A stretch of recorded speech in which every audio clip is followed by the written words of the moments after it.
Hey, what's up? It's Mike Squires, and this is Couchers Podcast number 103. 103. Thank you so much for listening. I really appreciate it. Hey, my guest on this episode is Jack Bates of Smashing Pumpkins and also of Peter Hook and the Light. And he's the son of Peter Hook, that's amazing. Like, I didn't grow up in a musical household, really. I had an uncle that played the drums, and that was a huge influence on me, but being able to see people operate on a whole other level growing up, I imagine would have such an amazing, incredible, and positive impact on your approach to playing. And Jack is a real humble guy. He's a great player, and I really expect to see a lot of very cool stuff coming from him, including a video we're working on, which I'm super excited about. We had a little bit of sort of like internet connection issues on this, but I edited a lot of the weird choppy stuff out. So we covered a lot. Of course, we covered a lot of random territory as my coffee brain splattered all over the place. And it was a real pleasure to have him on the show. So thank you to him, and thank you to all of you. Now listen, if you like the podcast, share the episodes, share the videos. You could rate and review wherever you're listening, and you could become a pledge supporter. I have a handful of pledge supporters who support the show. They support for as little as 99 cents a month over there at anchor.fm. Just search for Couch Riffs, or there's a link right in this episode description, wherever you're listening. So every episode I go through and I thank everyone for being a supporter. And there's a special Instagram behind the scenes account where it's private to supporters. So there's, that's a bunch of ridiculous shit, as you can imagine. So listen, I want to thank all the folks who have been supporting. So thank you, Ryan Waters. Thank you, Hayden Smith. Thank you, Ryan Hooper. Thank you, Jamie McParland. Thank you, Matt Gabbs. Thank you, Justin Jones. Go check out his guitars. Thank you, Doug Starkovic. Thank you, Deja Colantuono. Thank you, Adam Pranica. Thank you, Dan Hurst. Thank you, Mike Lacerda. Thank you, Soto Rebellos. Thank you, Dan Leary. Thank you, Kathy Giordano. Thank you, Rebecca Pellman. Thank you, Danny Bland. Thank you, Perry Morgan. Thank you, Oliver Spencer. Thank you, Paul Hutzler. Thank you, Justice Gash. Go check out his videos. Thank you, Steve Hall. Thank you to Rolla Amplifiers. Go check out the Bob Balch and stay tuned for a video featuring him. Oh shit, there's a fire call. So I'm going to blast through this really quick. What else do I have to cover? Hey, River City Guitars. Damn it. I'm going to have to finish this when I get back from my fire call. Hey, we're back. That was funny. I've never had that happen right in the middle of a recording before. Hey, so I want to thank River City Guitars. River City Guitars is the little guitar shop that could over there in Spokane, Washington. My buddy Bobby over there runs the shop, owns the shop. He's out hustling, buying a lot of great vintage and used gear every day. So follow them on social media because he's posting stuff there as stuff comes in.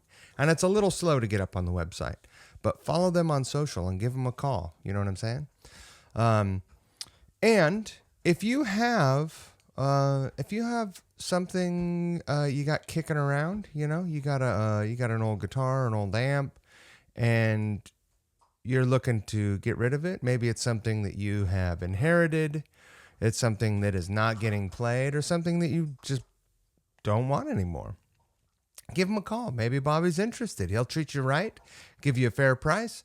You can get a hold of him at 509-818-7693, or send them an email at sales.rivercityguitars@gmail.com. Sweet. Now, every week I pick something off the website and feature it. This week, it doesn't get much simpler than this. This is about as simple as an electric guitar can get. This is the 2009 Fender Custom Shop La Cabronita Esquire. Now, at first glance, you look at this guitar and you're like, oh, Telecaster just really stripped down. And yeah, kind of. It's a single pickup. It's got a Filtertron pickup in it, or Powertron, which is really cool. Volume tone. You don't need a selector on that thing. It's just one thing. And a stop tail piece, very simple pick guard, and a maple neck and fretboard. And this thing is cool. I'm colorblind. It says here Shoreline Gold, relict. I don't know. Could be pink, could be purple, could be gray to me. But I'll take their word for it. They're honest folks over there if they say Shoreline Gold. It's Shoreline Gold, dang it. Go over to rivercityguitars.com and get a look at this beauty. You can pick it up for $38.99, and they're taking offers. So make them an offer, man. They're reasonable folks. Yeah, this is a pretty guitar. I'm looking at all the pictures of it. It is, it's just real pretty. River City Guitars, go check them out. Thank you so much for listening. I really, really appreciate it. Thank you for all of the support. I can't believe that we're 103 episodes in. Don't forget the golden rule. Treat people the way you want them to treat you. And, don't be a dick. The video's freezing up a little bit. The audio's fine, so that's great. We're cooking. How you doing? Okay. Yeah, not bad. How you doing? Yeah, good, man. It's afternoon there for you now, yeah? Yeah, 12:39 You get on Sunday. You get into anything good in the morning? Not really, man. Well, I got up, had breakfast, put the laundry on, and that was about it. Yeah, domestic nonsense. Are you an early riser? Say that again? Are you an early riser? Not usually on Sundays. No. But I don't know. I sort of just for the last 6 months, it's just been a case of surfacing whenever I surface. It's pretty weird, right? You go through those phases sometimes throughout all this lockdown stuff where it's like, I don't actually have a reason to get out of bed. So I think I'm just going to stay here. I think a lot of people are operating like that, man. I have an alarm set some days for 6 a.m., but I turn it off before it even, alarms me. Like I woke up at 5:45 this morning and just got out of bed. So you beat your alarm? Yeah, it's pretty common. I'm very competitive. Wow. I don't think I would be able to tell you the last time I saw 5:45. Probably when you hadn't been to sleep yet. Potentially, yeah. Or just a really offensive. Yeah, early fly days or whatever.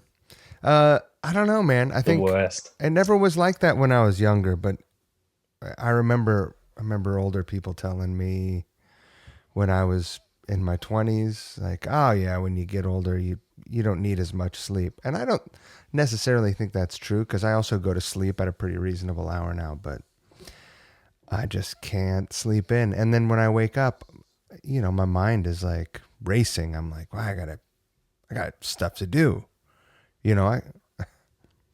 Whatever. Yeah. I know how you feel. Yeah. What's your day-to-day like right now?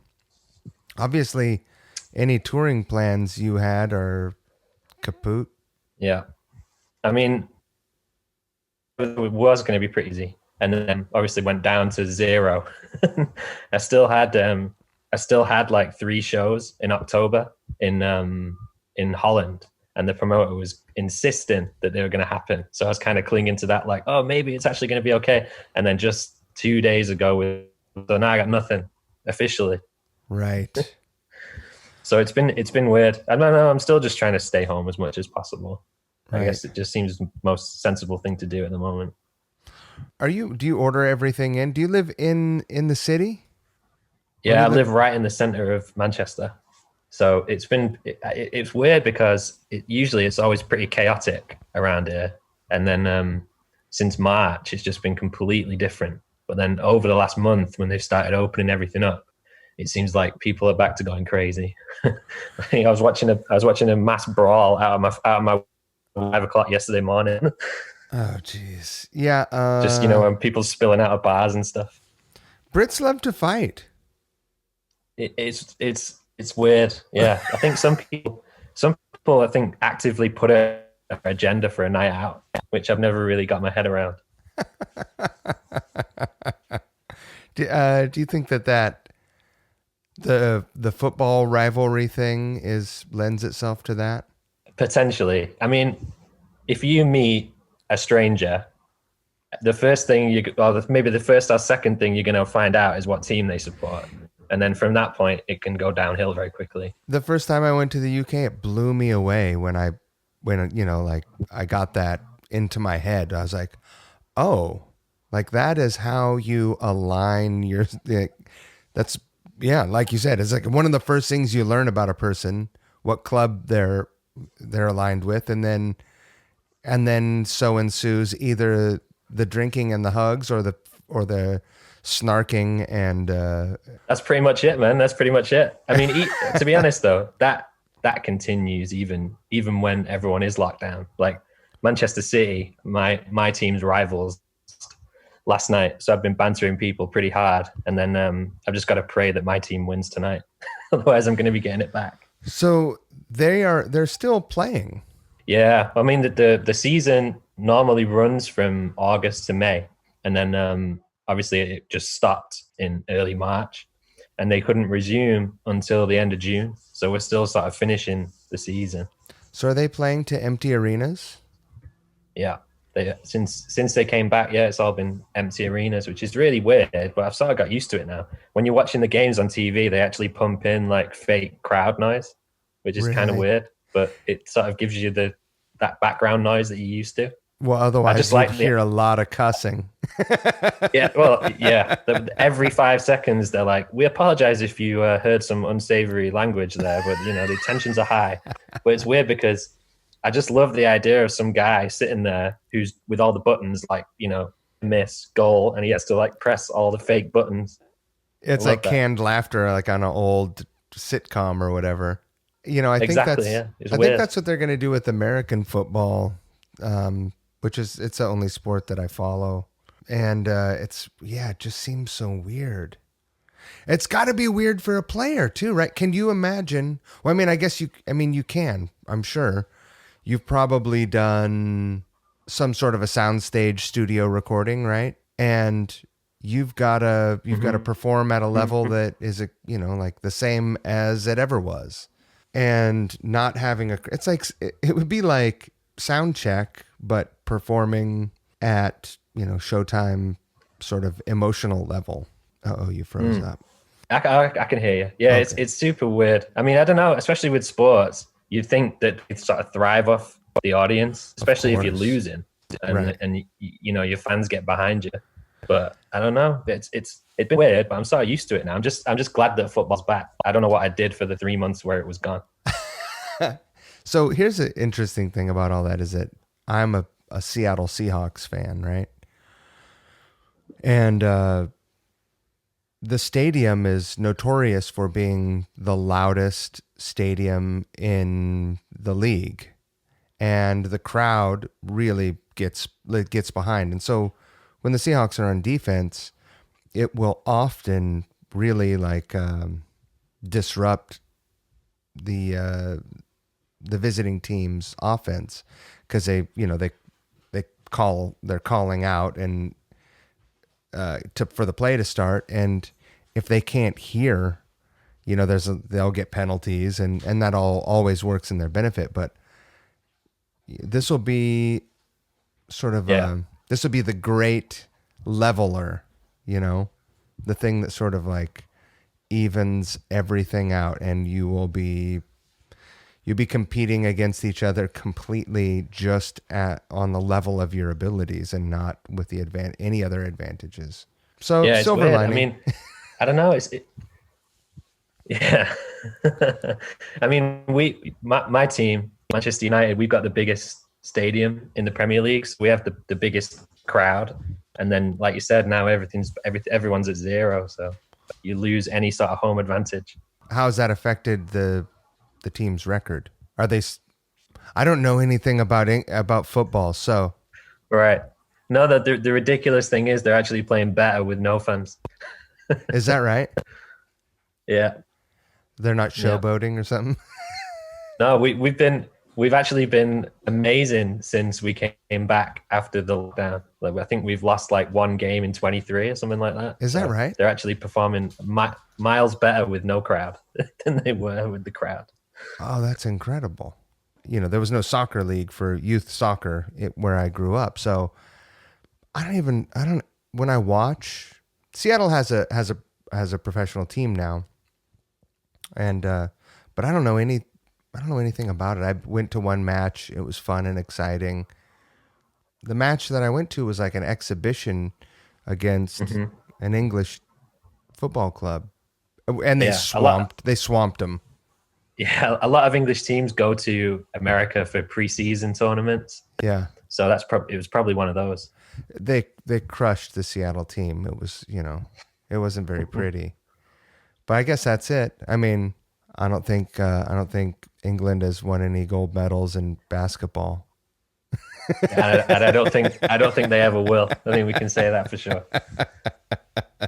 So is the NFL back or is it coming back? It's coming back. Yeah, it'll be back next Right. month. I'm very excited. Yeah. You know, there's a lot of more than any other sports. It's funny that we've been going on about sports so much. More than any other sport, the NFL has been the center of a lot of controversy in the States. And so this year is a bit big and important year in American politics. And who knows how this is all going to go down. But yeah, At least you'll have sport. at least you'll have sports. Yeah. And we'll always have music, even as music programs are being cut more and more and more. Yeah. Yeah. Did you start playing at a very early age? Yeah, probably. I think my dad got me my first bass when I was 11. Wow. So around probably, but then I was probably like a year or so before I started taking it seriously. So I'd say 12 properly. Did he get you a short scale bass? Or just like, here you go, kid? Yeah, proper one. We got a Yamaha RBX 370. That's what it was. It was kind of metallic green. I still have it. It's covered in stickers of all the bands that I was into then.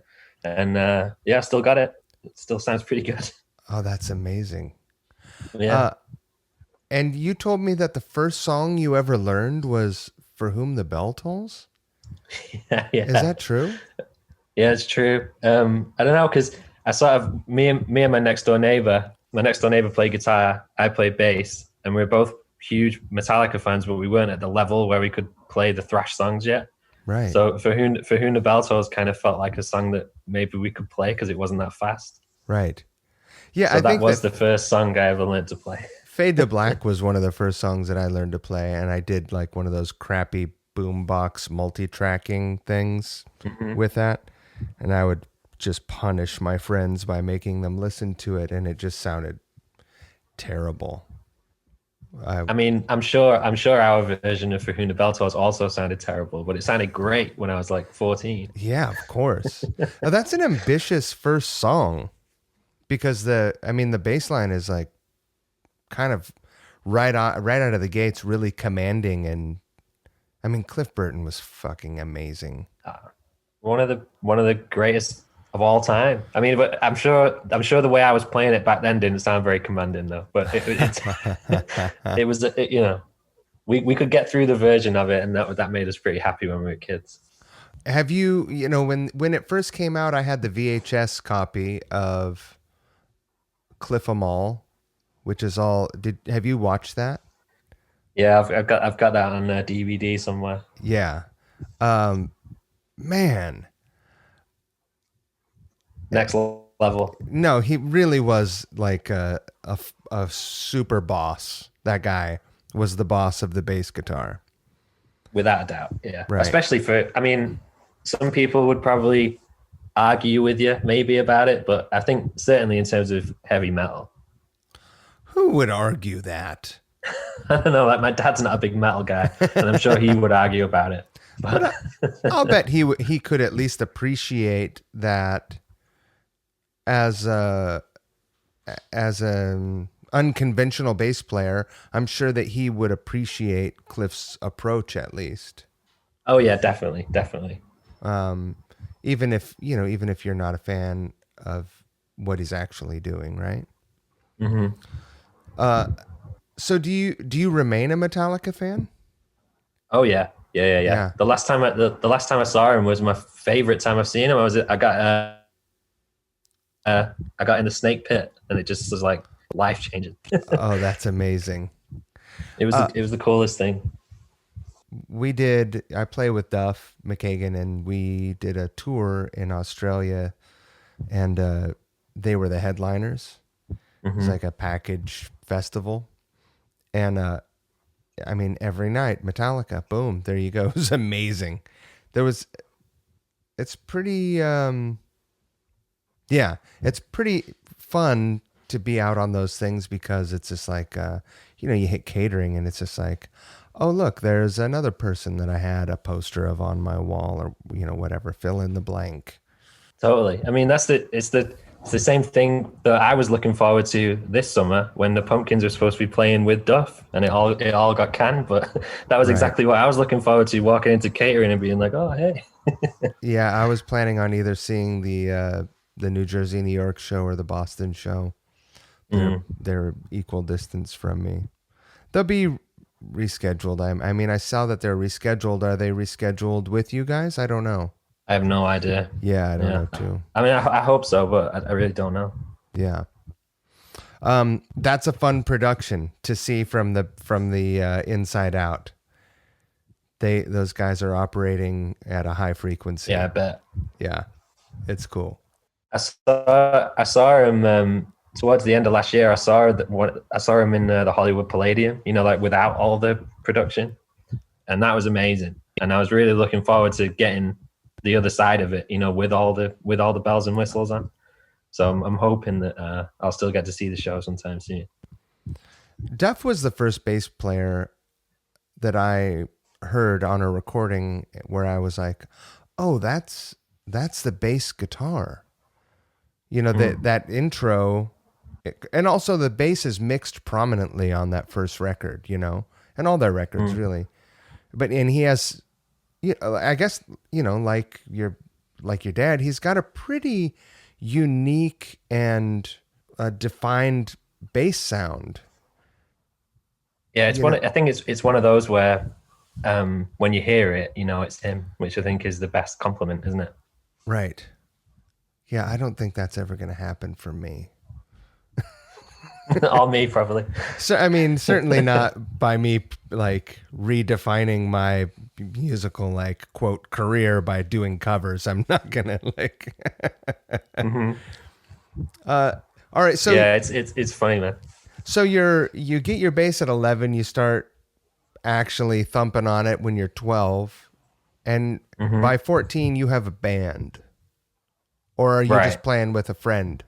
Just playing with my next door neighbor in his loft, and we roped our friend Andy to play the drums, and he'd never played drums before, so he kind of learned on the go, and we were just a 3-piece hammering out songs in his loft. Like, we never played shows, we never had a name, but we were just learning covers. I think as a kid, that's one of the best ways to get better, Right. Of course. Yeah, there's no substitute for actually playing with other people. Period. Mm. You know? Did you were you a Black Crowes fan at all? I wouldn't say massively, but Yeah. it's on my radar. Yeah, I read that Steve Gorman book that came out earlier this year. He's the drummer. And that was his first band, and he never played the drums before he moved there to I mean he learned how to play drums in that band, which is incredible to me. Yeah. What the Yeah, hell? I think that's this similar thing with my dad. Like he just learned in the band, and that was it. I think they formed a band before they could even play their instruments. Right. No, I think it's great. And I think that when people have that approach, those are the real innovators because they don't have a preconceived idea of what they have to do or what they should do. They're just like, Yeah, well, there's no rules. Like you can just make your own rules. I can make this sound over here and it's kind of nice. Let's see what that does. So when you started playing with your dad, was that your first experience playing live? Yeah, yeah, That's 2010. incredible. Yeah, it's pretty crazy. Yeah, I mean, I'd played one show with him. He did like a charity show in 2007 Uh-huh. when I was 18, and then I just carried on at uni and stuff. He was like, And all then right, that's pretty good, kid. Let's go. yeah, and 2010 was when he started going out on his own, and then it was originally just supposed to be 2 gigs in Manchester, and it just snowballed into this thing that's still going on 10 years later.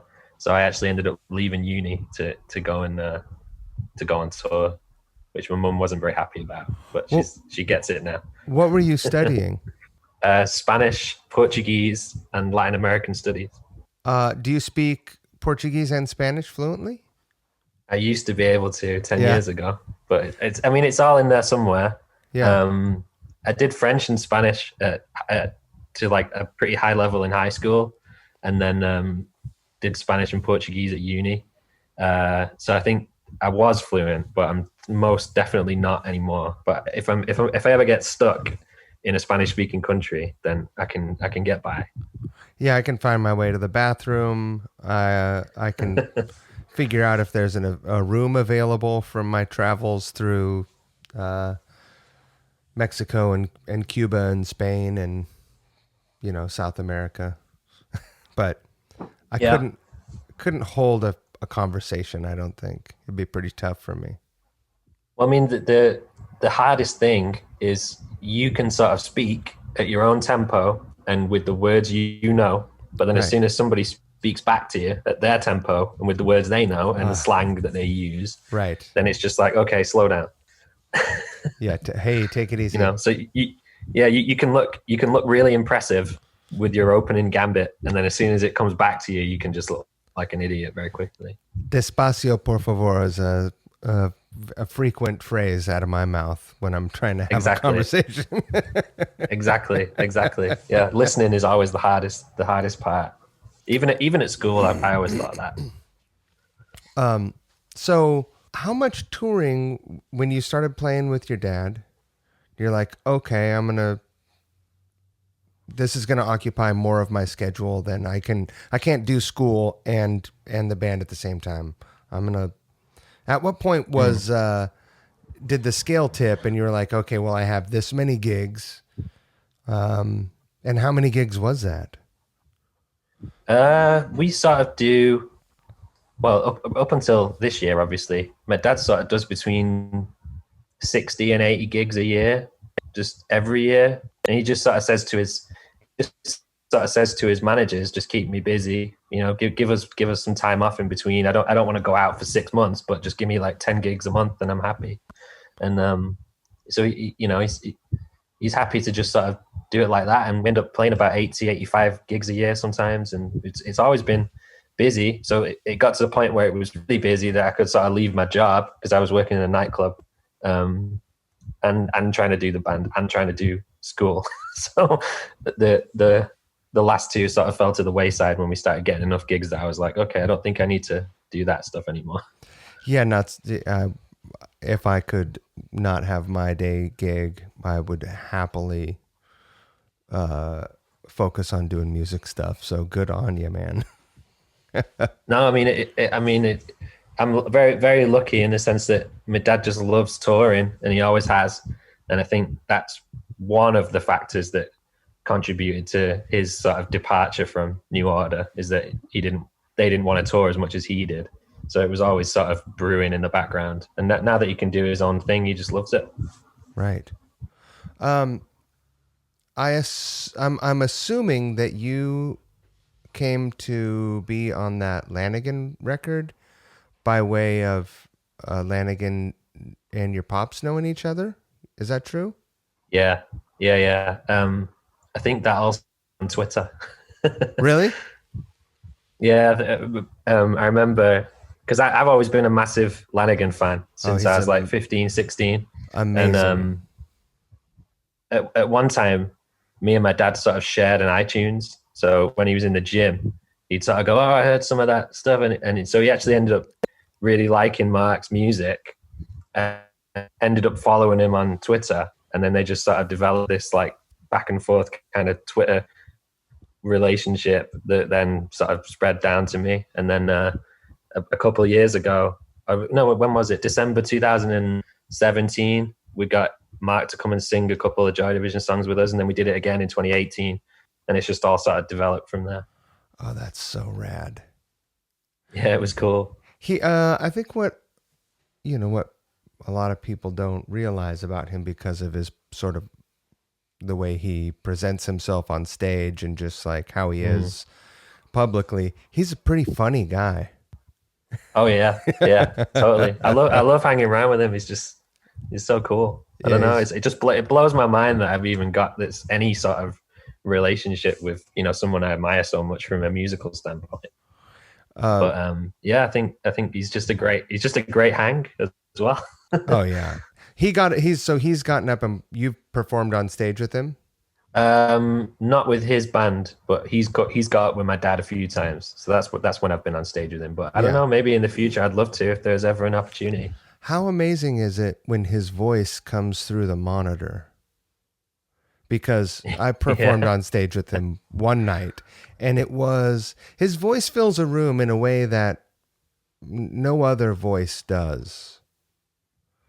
And it just, it just fills up every crack. Yeah, totally. I remember the first time we had him sing with us was at the Roundhouse in London, which is this huge, great venue. And he came down to soundcheck and was singing Atmosphere. And obviously there was nobody in there except people that were working. And as soon as he started singing, everyone just stopped. Yeah. It was like, it was a moment for sure. It was cool. How did you come to get the Smashing Pumpkins gig? So it's quite a long story, really. We got time, man. In 2001, Billy actually toured with New Order as a touring guitar player for about 6 to 9 months. So I did most of 2001 playing guitar in New Order. And so at that point, I'm only 12, so I don't really know like who Billy is or what his backstory is. But I'm on the tour, so I did meet him when I was 12, and then it's obviously like a few years later, I sort of discover the Pumpkins and get the records, and they become one of my favorite bands. And it's like, no way, that's that guy who was on tour with Dad, and I was there. That's super weird. And then obviously at that point, the Pumpkins didn't exist as a band. They didn't come back till 2007, but when they did, whenever they played in Manchester, me and Dad would go down and see the show and sort of hang out and just say hello or whatever. And then in 2010, when we started touring with my dad, every time we'd play at the Metro, Billy would come down and sing a couple of songs with us. That sort of relationship has always been there. And then in 2015, they needed a bass player, and I got the call. It's just a mind blowing moment. How awesome. It Yeah. seems, I mean, it's the kind of, you so far, you've had a very fortunate career. Like, and it's amazing. It seems like you will continue to get good opportunities coming your way because play great. You seem like a easy guy to hang with. So I think probably a lot of folks underestimate, like, oh, I need to practice and be really good, technically proficient, uh, like metronome tight. But then they forget, oh, I Hmm. also can't be an asshole. Yeah, yeah, off stage is sometimes just as important as on stage. I mean, I know how lucky I've been to make all these connections through my dad, but then it's like it was important, I think, for me to go off and do something that he wasn't a part of. You know what I mean? So Sure. that was pretty cool to go play with other people. But yeah, I mean, the vibe since I've been in the band has always been great. I mean, everybody gets on so well. We have a great time on tour, and everyone was just really gutted that we lost everything this year. But just like everybody else, I suppose. What was the first gig that you did with the Pumpkins, and what was going through your head? Because I imagine that those shows are pretty big. They're at least theater sized shows and up, Yeah, theaters and arenas. the first tour was in 2015. It was like outdoor amphitheaters, where we were playing with Marilyn Manson, like co-headline tour. So it was big. Yeah, I think the first one was in Concord, California. Oh, was it the Concord Pavilion? Yeah, that's Yeah, the one. I saw a bunch of shows there growing up. I saw Boss Skaggs and Bob Seger. Because I lived nearby there for a while when I was a kid. Was there? I mean, I guess you had the experience of playing 5 years with your dad before that. A lot of the nerves were probably taken off, but I suppose. Do you think that being on stage with someone that you were so familiar with in your life, and like even outside of music, that's your dad, right? Do you think that helped you be comfortable? I imagine that once you stepped away from that, you're like, okay, let's see how this Hmm. goes. Yeah, I mean it's different, but because I'd met Billy so many times before, and even played with him before in my dad's band. Right. At that point, it didn't feel weird. Like I was nervous, obviously, but it just felt like it feels like extended family in a way. Right. Man, how do I get some of this good luck? I gotta have my wife witch me up some good some whatever witchy stuff. Um, that's amazing. What do you? Is there anything else that other than like playing on the Lanigan record? Are there other things that people maybe would not have on their radar that you've worked on, or things that you are planning on? A solo record or anything like that? I mean, it's funny because the rate my dad tours for the last 10 years, and then being really busy with the Pumpkins. I'm mainly only been like a live guy, and Yeah. I just sort of I'm always on tour, or when you're off tour, the last thing you want to do is play because you just beat down from it a little bit. Right.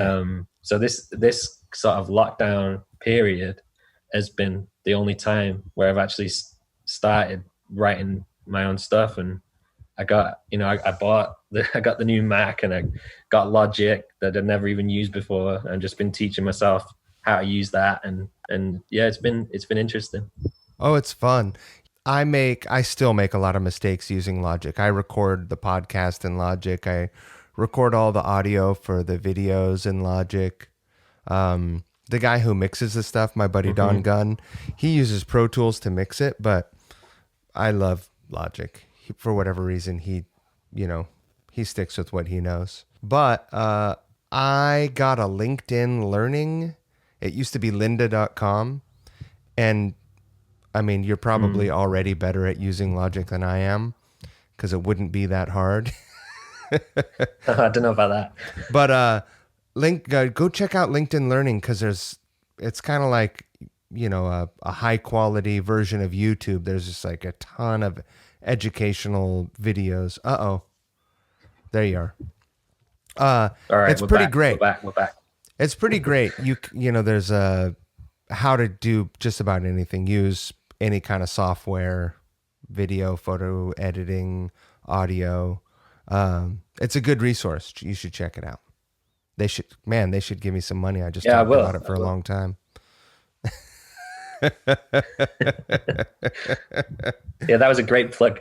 Yeah, for sure. Brought to you by LinkedIn Learning. There you go. So you That was very pro. Yeah, thank you. Thank you so much. Do you have a routine when you're on tour? I don't think so. I mean, I like getting to the venue ridiculously early, if you can call that a routine. I guess that's about it. I mean, I don't know why. Yeah, I like just hanging out there all day. It's just weird. And do you stay there? Do you venture out and check out the surrounding areas? Yeah. I mean, on the days off, I'm always out and about exploring. Yeah. But on the gig days, I tend to like staying at the venue mainly just because of catering. I'm pretty tight on tour. Like I'll wrap I'll wrap up all the leftovers and take it onto the bus so that I don't have to buy food for the next few days. Exactly. So as my dad always says, fill your boots. Yeah, exactly. So I do. That's great. So I think one thing that people don't realize, I mean, when I go on tour, I'll go check out, I love to walk around a town and explore and learn whatever I can. Although it's often just a bit of a blur, right? Like you're just like next town. If you don't step out, you see the inside of a venue. If it's an arena, you may as well be in the same arena every night, right? And almost with the theater too. I mean, they're all laid out very similarly. Yeah. And definitely with the amphitheaters, the shells, they're just like, they're the same, right? The other thing about all those things, like a theater is typically, and they're always in the middle of nowhere, so there's nowhere to go around it either. That's precisely what I was going to say. It's like if you're playing at a place that's not walkable, like a theater is definitely a walk-up place. You can probably step outside and find some coffee, or there's a bar or somewhere to go watch a game, or I like to record shop or go visit like local guitar shops. But when you're operating, you just disappeared. I wonder if we should turn off the video and maybe just rely on the audio, and we'll have better luck with the freezing. All right. Yeah. You want to try it? Let's see. All right. Let's see if the audio works better this way. All right. Cool. Are you on Wi-Fi? I am. Yeah. Huh. All right. I guess maybe my maybe my flatmate is streaming something with a ridiculous bandwidth. Yeah, touring is super fun. It's also a grind, Yeah, it can be for sure. I mean, it depends. I mean, I have a great time, but when the days off are limited, it gets hard. Right. One thing that I guess I took for granted, the interesting thing about Americans is we just sort of live in this bubble, right? And it's like the American bubble.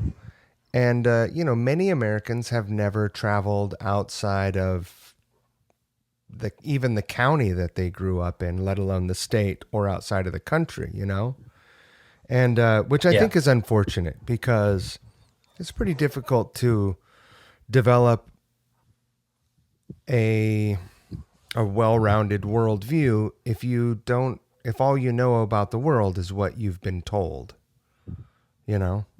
If I Right. grew up being told 1 + 2 was 4, well, that's what I would believe. And so the first time I went to the UK and Europe, it even though it's like, oh yeah, sure. I mean, culturally, those places have been developed for centuries more. That you can visit buildings there that are twice, 3 times as old as America as a formed country. And Right. was it weird the first time that you came to the States and you're like, hey, there's a lot of strip malls?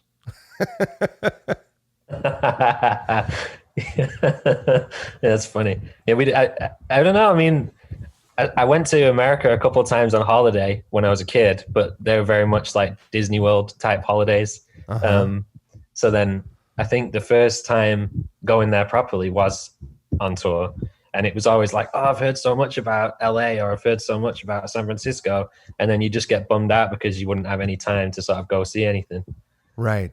So it's sort of like, all right, I've got to come back on holiday to do this properly. So I guess at the end or beginning of tours, I'd either stay out late or go out early just so I could sort of actually do stuff. Right.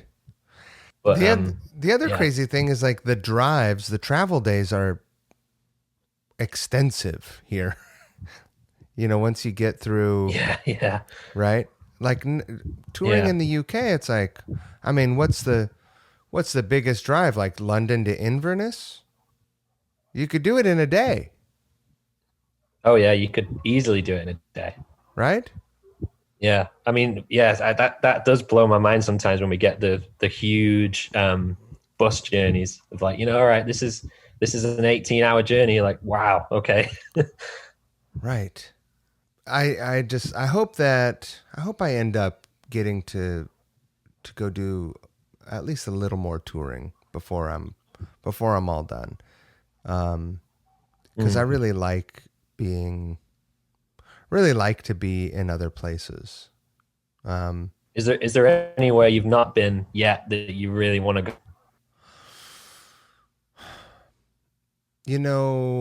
I've never been to Norway. I've never been to Oh yeah, Iceland. I've never been. Iceland is on my list for sure of places I want to go. You've never been either. I've been to Norway, but I've not been to Iceland, so I'm hoping that one day we'll go there. Yeah, I've heard it's amazing. I've never been to Korea. I think we had a tour booked there at one point, and then it was canceled. Um, I've never been anywhere on the African continent, Right. and I would really, really like to. I work in coffee also, and so for a very long time I've been intrigued with Ethiopia and Kenya, which Right. is the first, like the origin place and the last place for coffee to migrate, which is ironic. Mm. Um, and where else? See, I'm a tea guy myself. Is that right? Yeah. Well, that makes sense. Yeah. Although coffee has gained a lot of popularity in the UK. Oh yeah, it's definitely bigger now than ever, but tea is still the undisputed king. Right. I make tea. My wife just quit drinking coffee, and so I make tea every morning for her and bring it up put it on her nightstand. But I think I have no way of knowing if I'm doing a very good job. Mm. You're just hoping. Do you have any hot tips on how to prepare a proper cup? Milk in last, undoubtedly. As long as you do that, and it should be okay. Oh, she doesn't even take any milk. Oh well, there you go then. Um, Easy. like, what If about? if there's no milk involved, it's impossible to fuck it up. Well, I'm a pretty snooty guy when it comes to beverage preparation.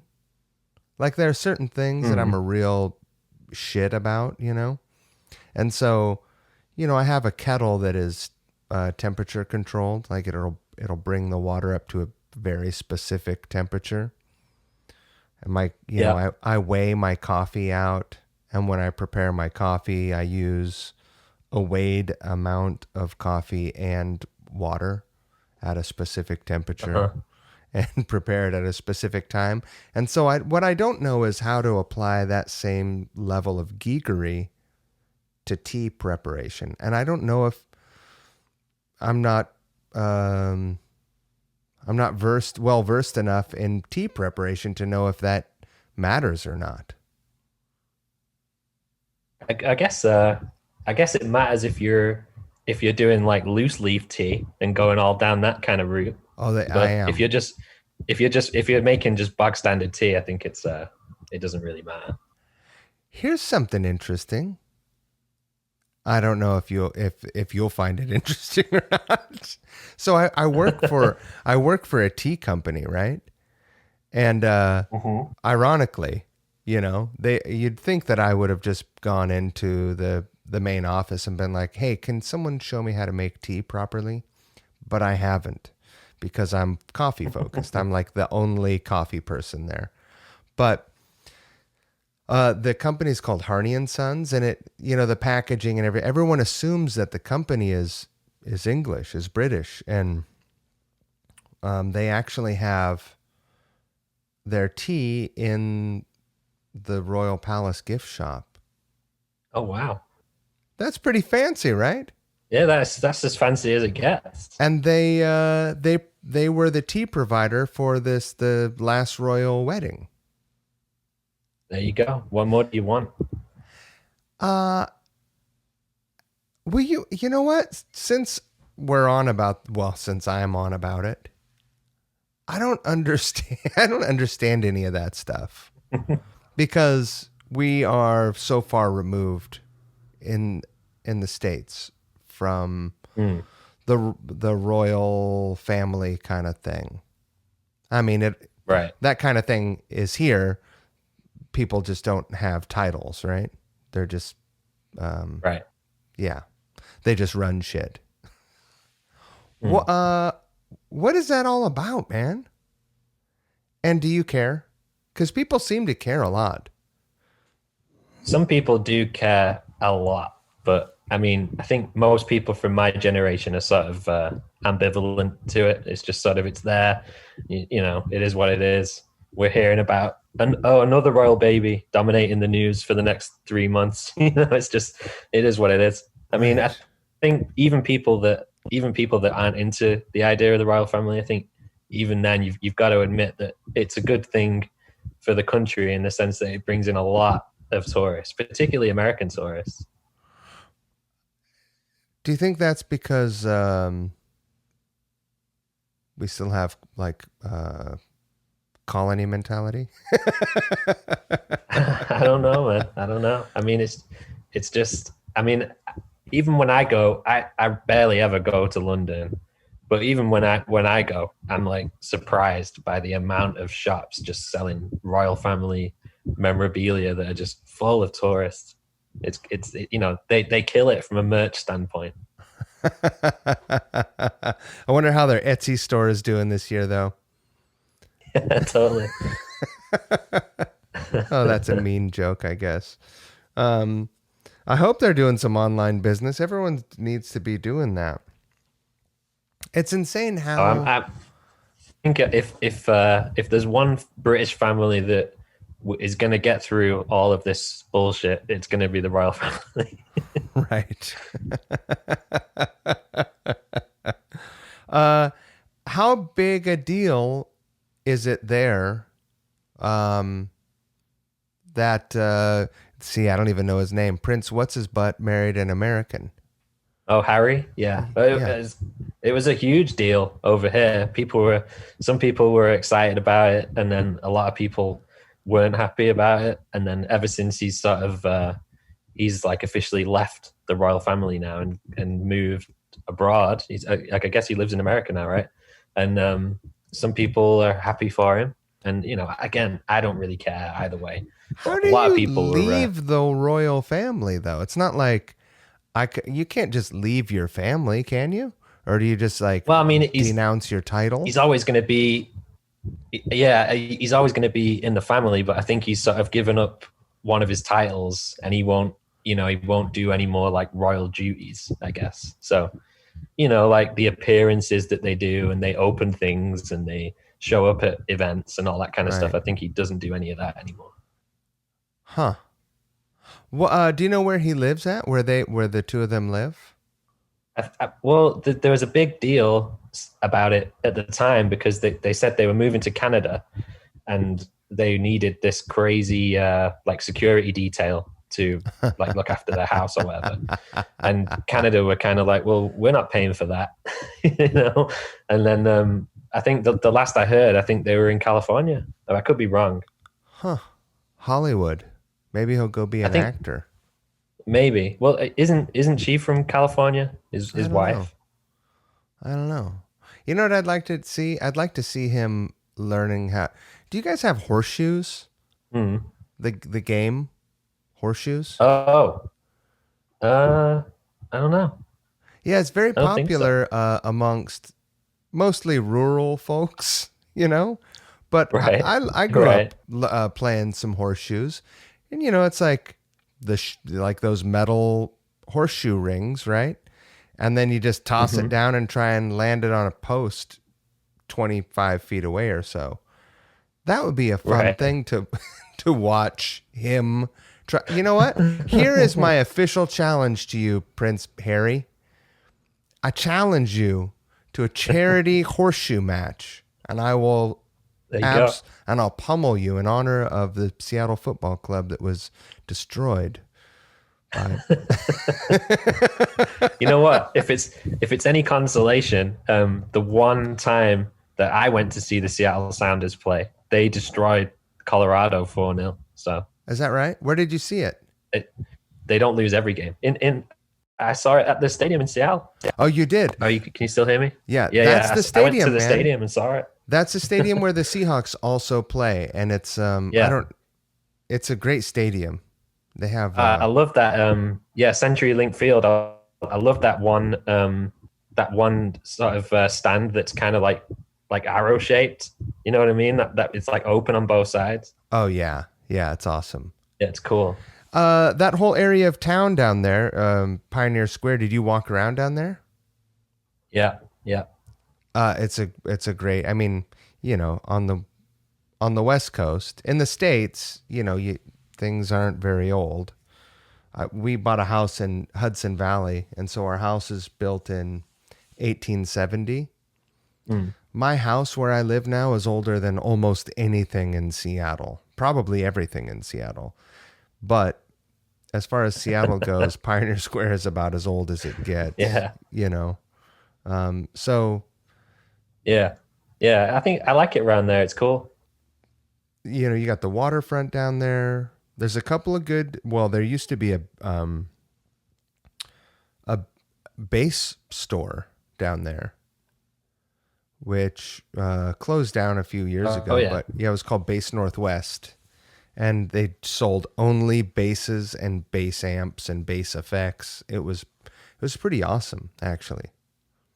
But there's a new there's a bass store that is sort of annexed into a guitar store over in West Seattle now called Seattle Bass Shop, and they're alumni from that store. It seems weird, but it also works really well. And I'm a gear nerd, man. Are you there?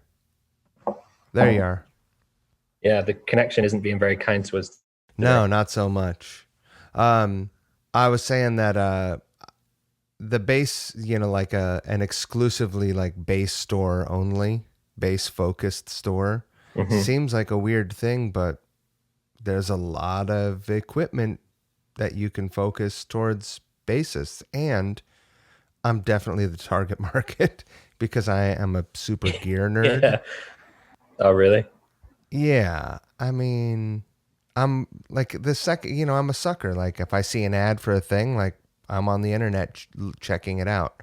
Like let's see if there's a demo for it.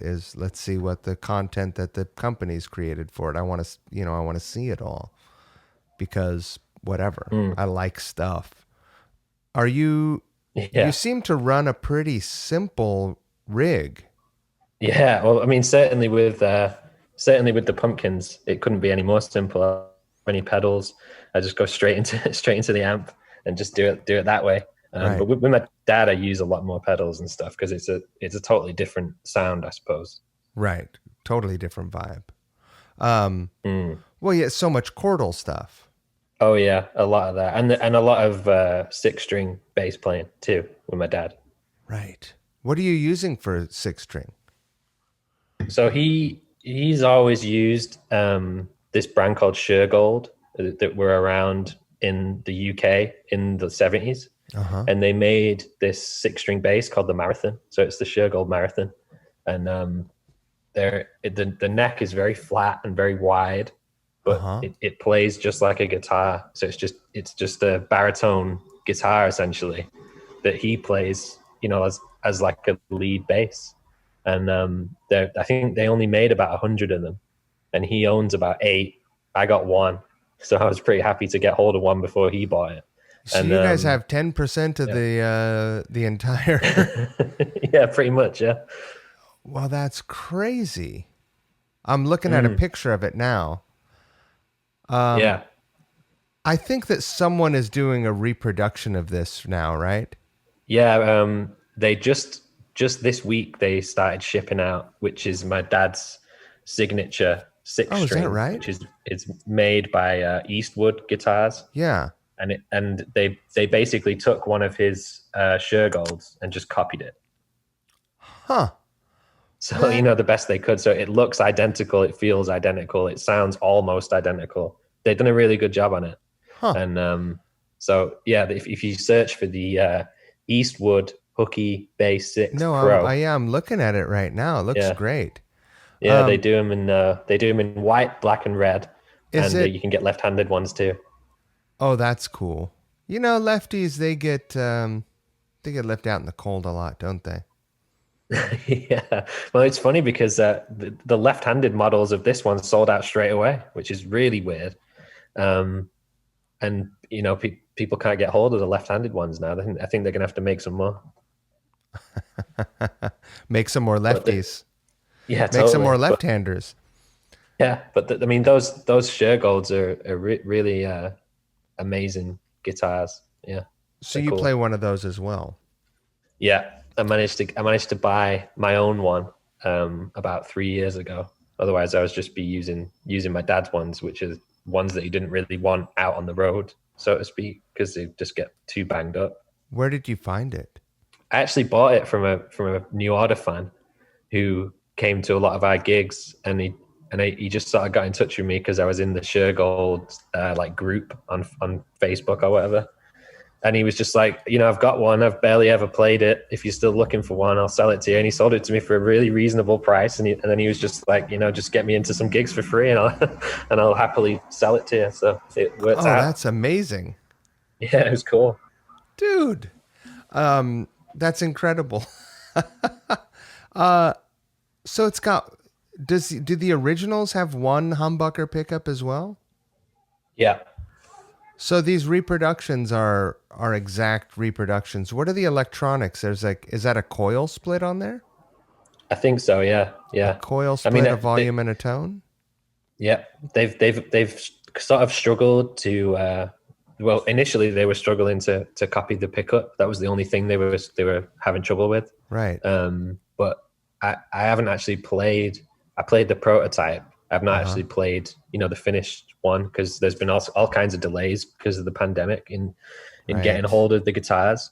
So I'm hoping that mine will be here in the next week or so, and then I can play it. But I think the only thing they were struggling with at first was the pickup, but then Carl, who is the guy from that Eastwood, assured me that they fixed it. So, and I mean, That's awesome. initial reports from it's for whatever reason they're arriving first in America, and the initial reports from Americans who've bought them have all been really good. So my dad's really happy about it. Oh, that's great. Other than obviously in both of these bands, you're reproducing sounds that have come before. They're established, right? Hmm. And so there's a bit of going down a rabbit hole to get that, but you can also talk to both of those band leaders pretty and say like, "Hey, what did they use? Do you Yeah, or is yeah, it a you can be yeah. like, "Hey dad, what do you do on that thing?" Yeah, it definitely helps because I can just ask my dad or I can just ask Billy like, hey, what were you using on that track that we're now looking at playing, and they'll just tell you. So it does help. And literally no overdrive or fuzz or anything, just straight into an SVT. With the Pumpkins, yeah, just straight in. People can't believe it, but that is the truth. Right. Wow. I mean, you know what? Let's be honest. I mean, probably the only, and you obviously it wouldn't work for the Pumpkins, but like a B-15 Mm, is probably the most recorded bass sound of all time, I'm guessing, right? mm. One of those flip tops. I really want to get one of those flip tops, but an SVT is the sound of rock bass. Yeah, definitely for me anyway. Do you wind that thing up pretty good? Yeah, yeah, And how hot are the pickups in the? I have one of the older BB basses that I'm yeah. converting to fretless right now. Oh wow, really cool. I'm on this weird trip, man. So I I get on these obsessions, you know? Yeah, uh-huh. Like I have a weird fretless guitar and like, I have a lap steel that I've never played because I realize like, oh, it's you have to practice, you know?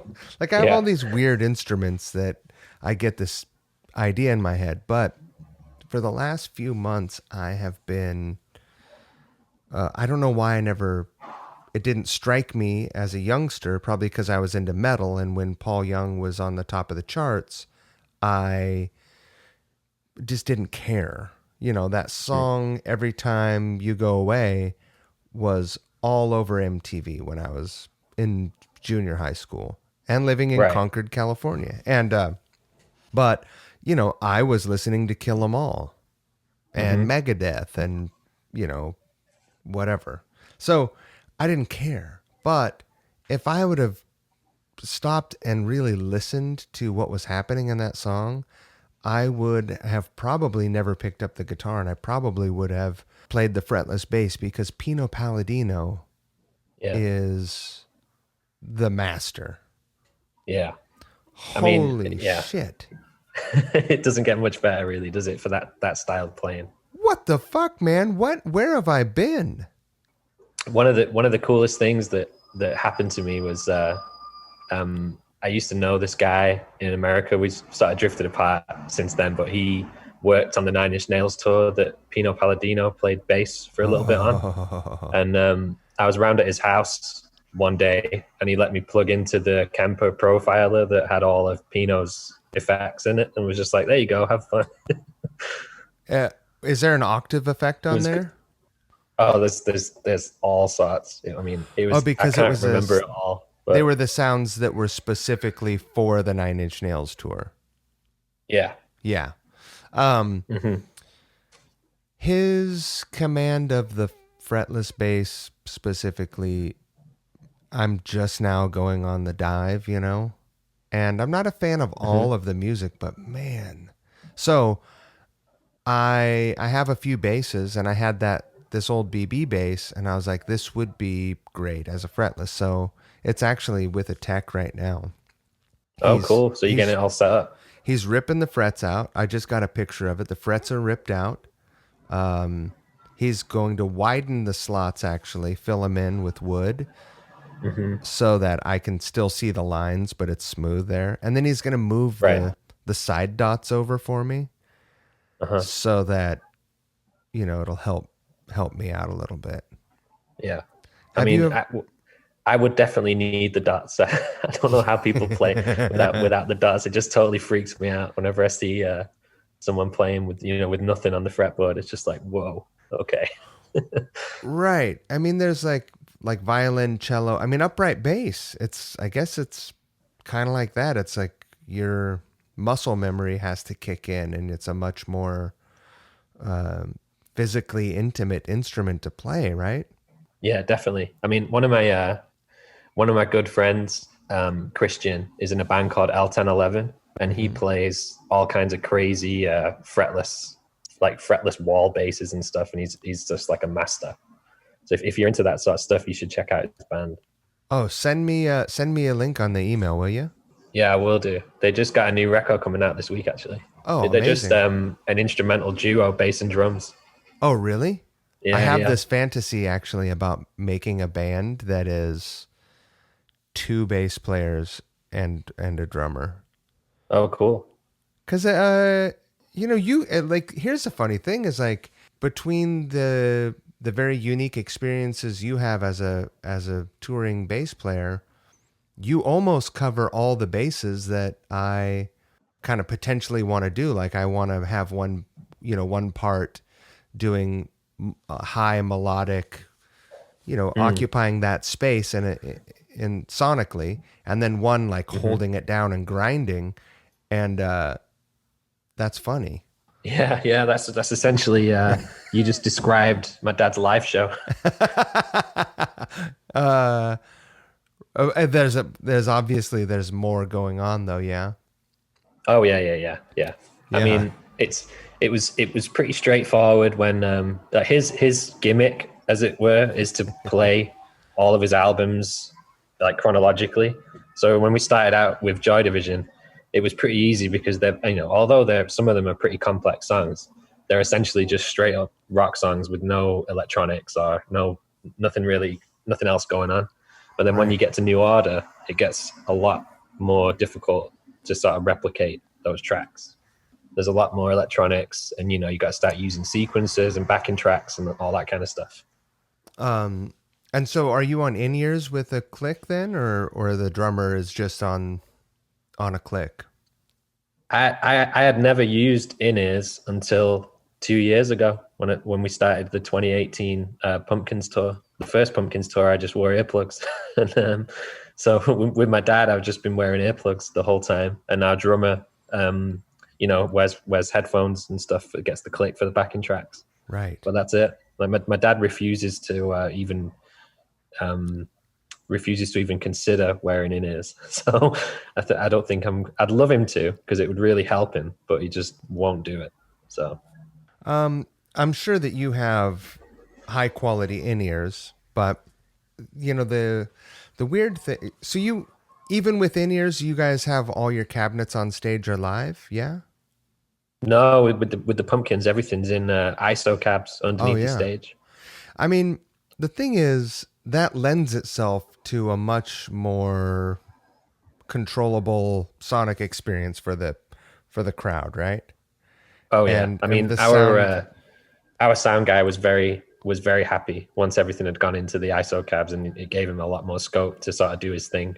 right? And when you're operating at that level, it really makes sense. But in a club, it's hard because, and especially for a bass player, and you know, for a guitar player also, Mm. but for a bass player, you really feel those notes because you're standing right in front of your cabinets, right? Those waves are Yeah, yeah, yeah. You do. like you hit a note and you feel it Mm. physically, right? Yeah, you can feel it rumbling. Right. Yeah. No, there's kind of no better feeling in the world. I'm of that opinion. Bar none. Bar none. Yeah, Um I could how subscribe to that. yeah, how has that experience changed the way you like your personal experience performing? Because going on to in-ears, you probably have triple drivers or quad drivers or something, right? Hmm. Yeah, cuz you know the little experience that I have playing bass live and being on in-ears, it was really tricky because first of all that feeling went away, and then second of all, you know, I had like single driver or maybe double driver in-ears and they just did not cover the low end very well. And so, you know, when you can't hear yourself very well and you don't feel the sound moving Mm. through you and past you, it changes the way you play. And so I Yeah, struggled with that a lot. yeah. I mean, it took some getting used to for me, for sure. Especially not having not having the cab on stage. But I got used to it pretty quickly, to be honest. I wish I'd done it sooner because, I think it's improved my playing, especially playing with someone like Jimmy on drums. We just really get Oh yeah. we really get locked in now. Now that we're all on in-ears. I mean, the first tour I did, Jeff and Jimmy were on in-ears, but me and Billy were just wearing earplugs. And then on the 2018 tour, everybody was on in-ears, and everybody loved it. So it's cool. Well, you can like the way that you hear the entire ensemble performance is so tweakable at that point that and do you do any singing? No, nobody wants to hear that. Really, it's incredible for that, Right. It's incredible for that. Yeah, that makes sense. It's funny early on when in-ears kind of started coming around, only very top tier performers were using them. And a lot of them were on the pop side of things. And so I always assumed that it lent itself to a lot of fakery, Right. there was whatever. It allowed them to lip sync better, I always thought. And to a certain degree, it probably, some of those performances, that's probably correct. But man, it's really starting to become an industry standard. And I think the most important part of all of it is, and I talked about this recently, I have pretty bad tinnitus. Oh yeah. Same as me. Yeah. Already, man, I wish someone would have told me early on to protect my hearing.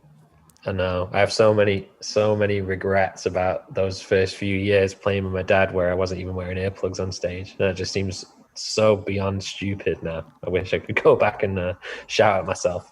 And so how has using the in-ears affected that? Like you hit your bunk in the bus and are your ears still ringing, or because mine.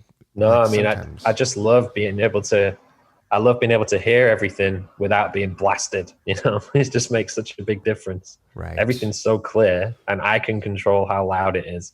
And at the end of the show, I don't feel like I've been run over by a truck. Right. Yeah. It's fatiguing like being pummeled with sound. And sometimes I welcome that. But not exclusively. Yeah. I mean, I put it this way. I mean, this year I was supposed to be going back to my dad's band and playing a lot of shows. I haven't played with him for a couple of years because the Pumpkins have been so busy, but I was 100% going to be figuring out how I can play with them with my in-ears, because there's no way I could go back to doing what I used to do now. Right. And so you were just using earplugs before to protect your ears. Well, I mean, for the first few years of playing with my dad, I wasn't even using earplugs, which is probably why I've got the constant ringing on my left side. But yeah, for many years, just using earplugs, and now I've graduated to in-ears. My gag for a while was one like soft, squishy, safety orange or safety yellow earplug. Usually in my left ear. Yeah. Because I'm on stage left. Uh-huh. And that's like, if I'm talking on the phone or whatever, that's the ear I favor. And if I'm trying to sing in tune, that's the ear I'll plug up.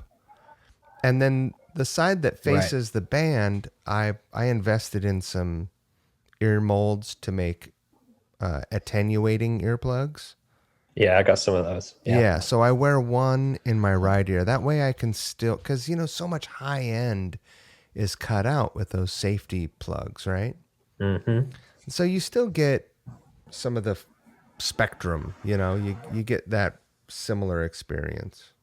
Yeah, when I got the attenuators, it was great because you don't lose anything. It's just a manageable volume, I think that's what I would encourage. I mean, although I just always assume that I'm pretty out of touch with super young people, but I always assume that young people are all on Kempers and Axe FX and Helix, and they are on in-ears and they have nothing to worry about. But that's I guess that's probably not true. I mean, yeah, I mean, well, I mean, those kind of things are expensive, so not all young bands can even get those things, you know. So I Right. think there's still a lot of people who are probably just getting blasted like I was for years. Right. But as you know, my dad he's been doing it for what 43 years, and he has a 64 dB drop in one of his ears. Really? So when we play, he wears an attenuator in his good ear and just leaves his bad ear, so that then it's basically like he's wearing two because his other ear is so bad anyway. When you speak with him, do you have to favor that side that has? I assume that the side with the dB drop with the drastic loss is the side that faced the drummer. Yeah, it Right. is. Yeah. That is a I mean, thing that I it's encourage okay because people. it's not really affected. It's not really affected his day to day hearing. Like he doesn't struggle to hear just people talking or whatever. But Yeah. I think at certain frequencies live, when it's that loud, it can be bad for him. Right. Oh. Uh-oh. What's going on out there? Oh no, someone's going crazy outside. Oh dear. Uh let's shift off the hearing stuff. So as you are starting to sort of like write your first bit of music and capture it in Logic, what does that stuff sound like? Uh, I don't know. It just sort of there's nothing really. I wouldn't really know how to describe what I've been doing over the last few months. I've been playing. I've got my six string back the last few weeks, Mm-hmm. so I can. That sort of opens up a few more doors than just playing four string bass. So Yeah. I'm hoping to get along more with that, and then I can think about maybe sending stuff to other people that I know that play guitar or drums or whatever, and trying to build something. So we'll see, but it's only very early stages at the moment. Do you have the intention of like potentially releasing it or making it public? I guess so. Yeah, if it gets good enough, why not? But certainly not at the moment. uh, and will it be instrumental or will you find people to sing on it? I mean, at the moment it is, and Uh, I'm not against finding somebody, but off the top of my head, I wouldn't even know who to ask. Like I mean, I know a lot of people, but everyone's always so busy. It's just like I don't know. I think I'll cross that bridge when I come to it. When I've got something good enough that I would even send somebody, right. then I will. Then I'll think about it.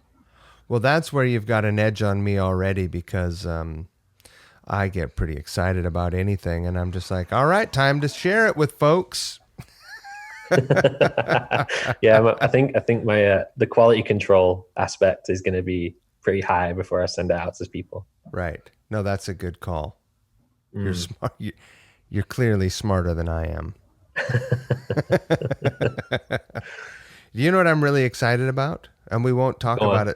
it what it is specifically, but I'm very excited about the video that we're going to put together Oh yeah, it's going to be fun. because and I think it's going to come together relatively quickly, man.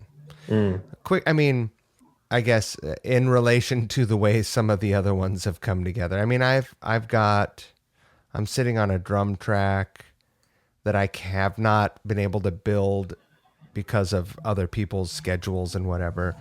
I've got it Hmm. fully staffed, commitments from everyone, but I'm waiting for the next step. Like Right. 3 months. Hmm. 3 months, man. Yeah, that's quite a long time. Yeah, and that the Young Turks video that took 3 months, and then I Uh huh. sat on it for 2 weeks before I released it because I wanted to release it that specific week. So Right. it's that's has required a lot of patience at times. Yeah. Not to mention organizing. Here's hopefully as you start to share and build your tracks up, you will have Mm. a less frustrating. It's not. I mean, frustrating maybe isn't the right word, but you'll have an easier go. Yeah, hopefully. I'm looking forward to it. Uh, I just got to figure out which bass to play. oh, so how much gear do you keep at home? And because I imagine all of your BB bases sit in the Smashing Pumpkins gear locker somewhere. Yeah, I mean, all my pumpkin stuff is in America. My amps and I think about It's sitting at 14. SIR or something. Yeah, I don't even know where it's all kept, but it's all out there. Yeah. I think I got 14 BBs out there, and then my SVTs. So what do you have at home? What do you? I mean, it's not like you can go down to John Henry's anymore, right? No. Yeah, I mean, in my house, I've probably got maybe 7 or 8 guitars, and then I've got a few more at my dad's rehearsal space. So I just sort of, I've got my 6 string here. I got a Fender Jazz. I got a couple of Yamahas and an acoustic, and that's kind of all I need in my house. Maybe you If I need should any, play. Maybe you should use your RBX. That'd be pretty just like hot, the old man. days. That would be pretty Yeah, hot. What color is it? Is it red? it's it's like metallic green, but it was covered in stickers. Right, so you can hardly tell. I don't know. I have no idea how old the strings are either. What What's the most prominent sticker on there? What bands are on there?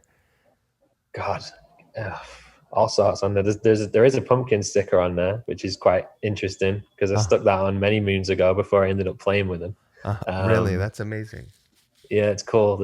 I don't know. There's all sorts on there: Metallica, Pixies, everything. I was I was supposed to do in the former version of what Couch Riffs was before I started doing the full band videos. I was Mm. supposed to do Purple Haze with Joey Santiago, Oh wow, which that'd be would cool. have been really weird. And like Yeah, every once in a while I think about it at really odd times and I'll just start laughing just like yeah, randomly in the middle of a day. that would have been pretty special.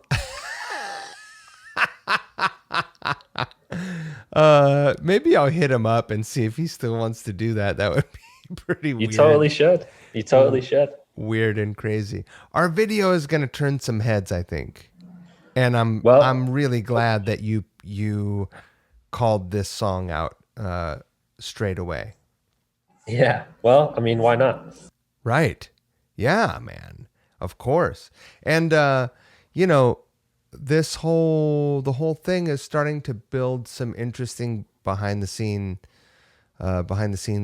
momentum, and there's some weird and funny, very cool opportunities. So who knows what might happen with this. So All right, cool. I'm pretty excited. Yeah.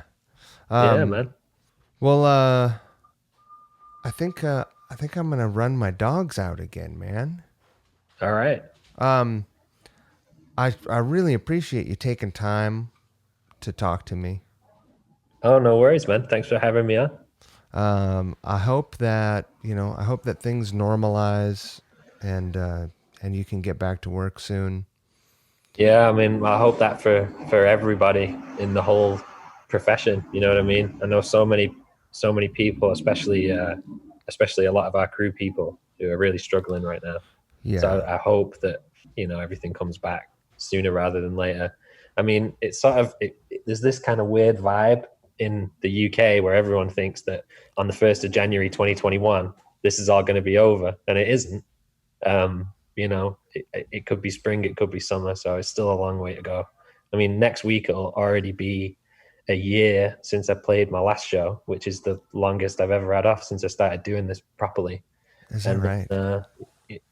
who knows? It could be another 6 or 9 months or whatever. We just don't know. So I hope it, ends soon. Yeah, no kidding. Do you know, speaking of the crew thing, I mean, there's, Mm. people it's in the basic, consciousness of the public, like, yeah, there's no live music right now. But what people don't realize is there's for every person on stage, there's, at least a person on the crew, and that's also not earning a living right now. And Yeah. do you know of any charities that we can plug that benefit crew people? Uh, I mean, I've seen a lot of bands are doing like a lot of bands are doing their own sort of individual things, like, hey, buy this T-shirt, it's for our crew or whatever. Right. Um, but I mean, there was a big campaign here in the UK the other day called Red Alert that was like they basically got thousands of people to march from one of the big venues in Manchester Academy. Thousands of crew people, all pushing flight cases, marched to like the center of Manchester, and then Really? parked up all the flight cases. And there's a Oh, I big banner saw that that. yeah, there was a big banner that said like no more gigs without us. Wow. I think it's if you go on the Peter Hook and the Light Instagram page, we posted out the link and stuff. Oh, that's probably where I saw that. Yeah, for that campaign. So that was only last week. Because it's weird because the government are sort of washing their hands of a lot of these people, certainly in the UK, and it sucks because they're sort of saying, well, indoor performances are allowed as long as the crowd is socially distanced, but that's completely unviable, That's to run a show like unrealistic. that. Yeah, it's not an option. Exactly, but that's their way of saying like, we're not stopping you. I think it kind of sucks a lot. So it was really cool to see all the people doing it the other day. I know I said that we were going to go, but I want to ask you a little bit about how you guys have approached the whole coronavirus thing as a country, and what sort of frustrations. I mean, our people are pent up, right? And there are a lot of folks in the States that refuse to wear masks, Yeah, it's the same over here as well. Really. Yeah. And it's a drag. I feel like there, the problem with America is that a lot of America, America is in Americans' mind, America is synonymous with freedom, and Right. God damn it, their freedoms aren't going to be tread upon, and so, a lot of folks feel like their freedoms are being impeded by having to wear a mask, Yeah. which is really a drag because it's not much of an inconvenience, just like Oh, take, it really doesn't feel like a big deal to me. It's just like, hey, even if doing it can help 1%, then it's worth doing. right? That's the way I look at it. So this is universal. It's not exclusive to Americans. There are people. Oh no, it's happening here too. I mean, just the other day, one of these people who's sort of advocating for not doing it was like, we need a separate shopping hour where all the people who don't want to wear masks in shops can all go out and get their shopping done. And right? everyone was like, what? Is that like, right? So yeah, so like that sounds like a made up to, headline that an asshole would like. It sounds like like an totally. Onion article, right? Right, exactly. It's just so ridiculous. So they were saying like, yeah, so between 9 and 10 every day, all the people who don't want to wear masks should be able to go shopping and not be harassed about it because that's like our special hour. It's fucking insane. What the fuck is wrong with people? I don't know, man. And how has testing been reported there? Well, it's weird because they keep setting themselves these targets of like, oh, we're going to do X number of tests a day by this date, and then it sort of becomes obvious in the days running up to it that they're not going to hit this target. So they keep finding creative ways to say they've made the number, even though they haven't. So what they were doing was like, at the height of it, the big thing was like, we're going to test 250,000 people a day by like the end of May or whatever.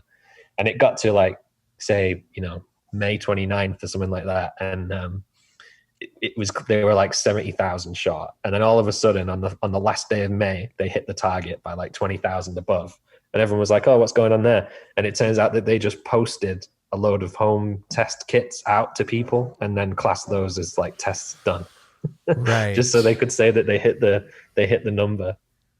And It's crazy. do you have any idea of what are the optics look on the tests? Like, are positive tests declining, or are they stabilized, or Well, we at the height of our sort of peak or whatever, it was like 7 or 8 thousand positive tests a day, and then we managed to get it down, and we got it down to sort of like 300 or 400 positive tests a day, which doesn't sound like a lot, but I guess it is when all those people are infecting like three others.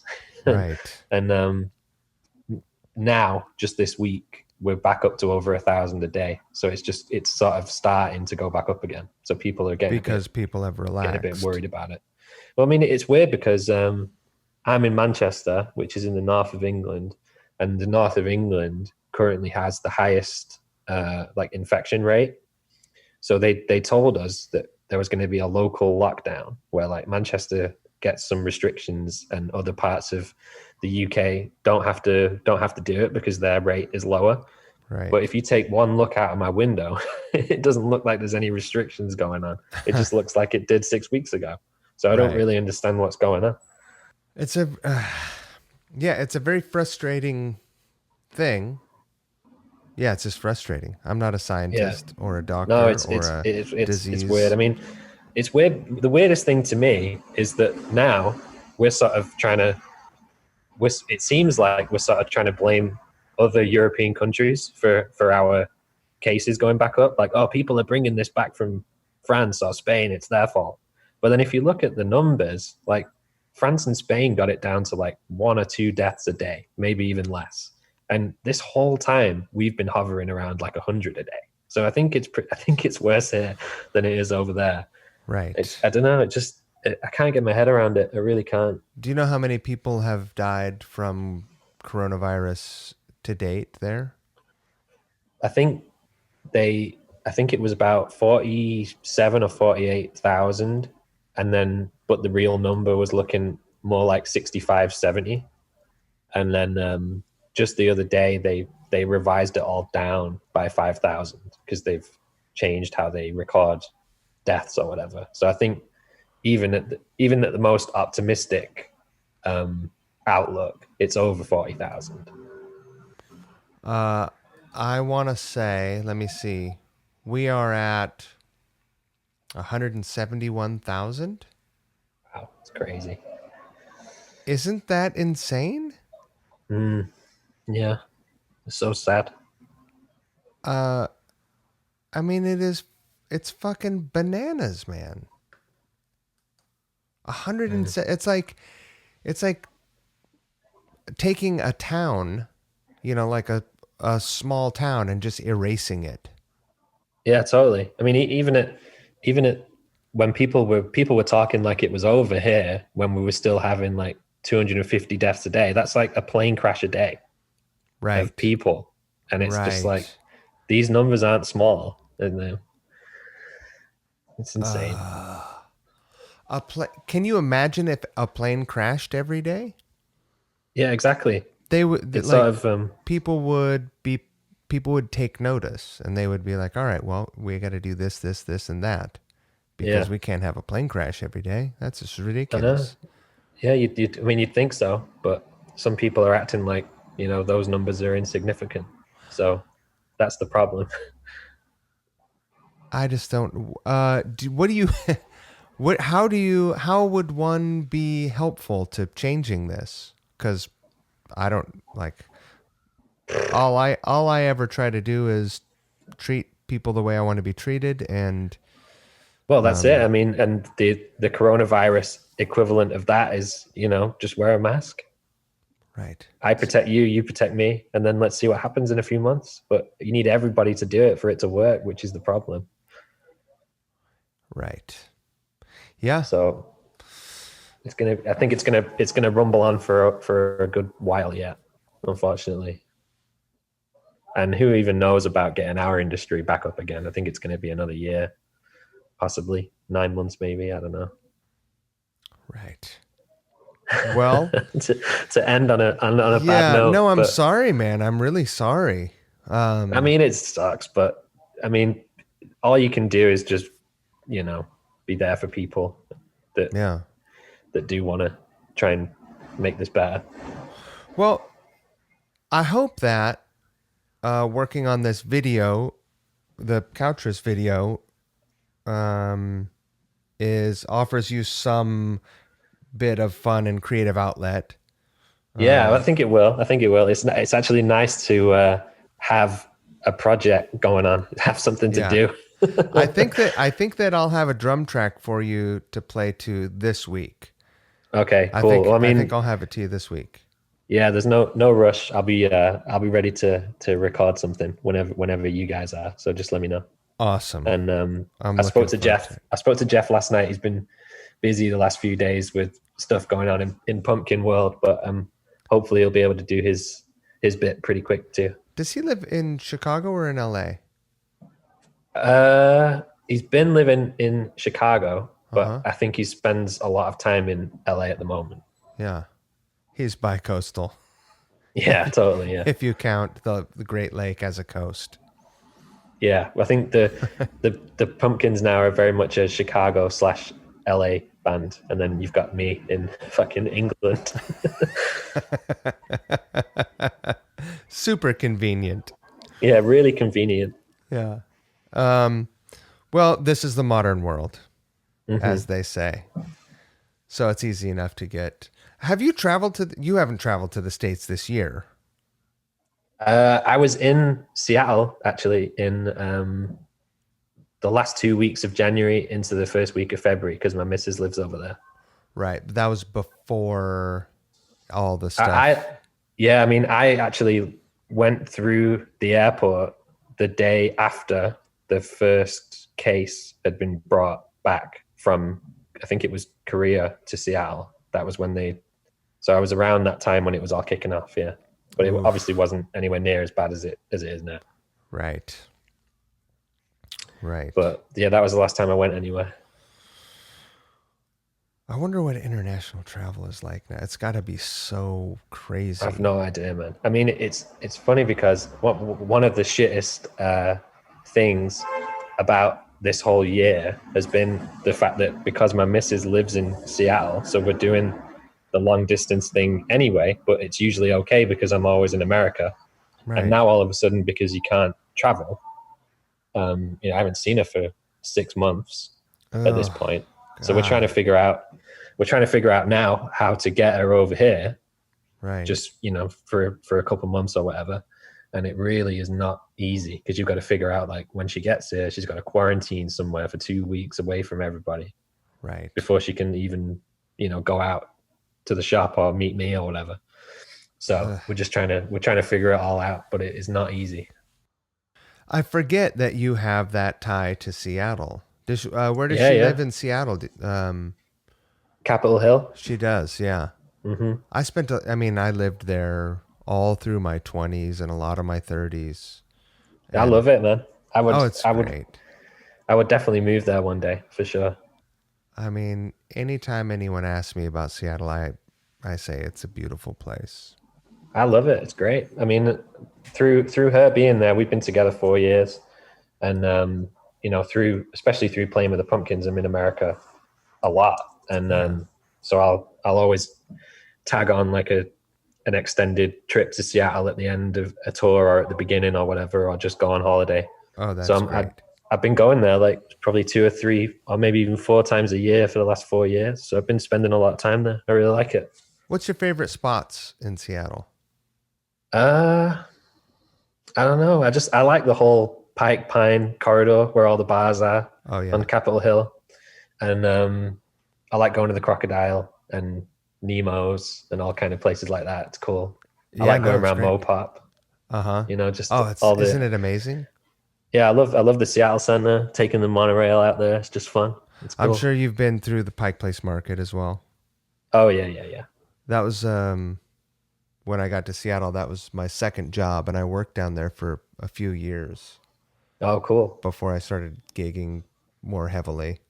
Uh huh. And what a, I mean, it was a grind. There were long days to work there, but it's Yeah, I super bet. fun to interact with the public. Now everyone looks Yeah, no, it's familiar to me as well. yeah, no, it's cool. I really like that part of town. I like downtown and just milling about. It's cool. Yeah. Well, perhaps we will one day run into each other there Yeah, when man. all this Hopefully, blows over. Until then, we have our virtual supergroup. that's it. So hopefully soon we will unveil it. All right, man. Thank you so much. Thank you so much. I really appreciate you taking so much time to talk to me. I, Yeah, no pre- worries, man. Thanks I a lot. appreciate you patiently. This is a thing that is very common where I'm like, all right, well, let's wrap it up, and then we talk for another half hour. Right, exactly. Yeah. It's kind of my signature. Yeah. All right, well, have a great day. Stay safe and healthy. I hope your lady gets over to be with you soon, man. Yeah, fingers crossed. Trying to work it out as we speak. Yeah. All right, I'll be in touch soon. All right, man. Nice one. See you in a bit. Take care. Bye. Bye.